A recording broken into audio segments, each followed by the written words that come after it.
ওদের কাছে আসলে ভাল লাগবে, ওদের সামনে ওদের পাশে দাঁড়ালে হয়তো ওদেরও ভাল লাগবে, আমারও ভাল লাগবে। এই জন্য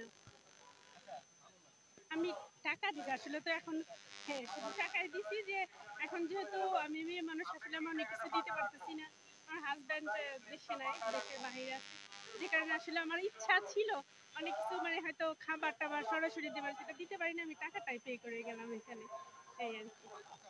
আমাদের আমাদের পরামর্শ হচ্ছে যে খাবারগুলো একদম, মানে যে একদম নিম্ন, যেখানে গাড়ি যাইতেছে না, একটা নৌকা যাইতেছে না, যেখানে মানুষ পৌঁছাইতে পারতেছে না, ওইসব জায়গায় খাবারটা যেন ওরা পৌঁছায় যায়। ওখানে যেভাবে হোক শুনছি যে পানি কমতেছে, মাশাআল্লাহ, আল্লাহর কাছে শুকরিয়া জানাচ্ছি যে পানি কমতেছে।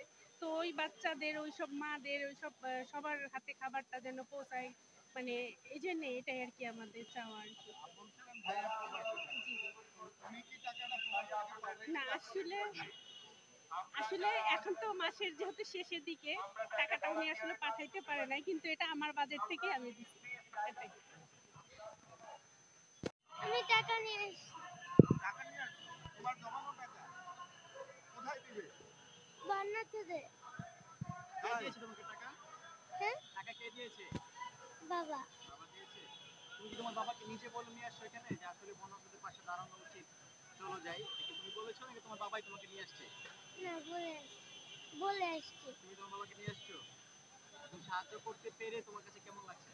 ভালো। ভালো। তুমি কি দেখেছো বন্যদের কষ্ট? দেখেছো? কোথায় দেখেছো? ফেসবুকে। ফেসবুকে দেখেছো? মুড়ি, চিড়া, বিস্কিট, নুন, চিনি, স্যান্ডউইচ, ল্যাপটপ আর বেবিদের দুধ। বেবিদের খাবার ইম্পর্টেন্ট।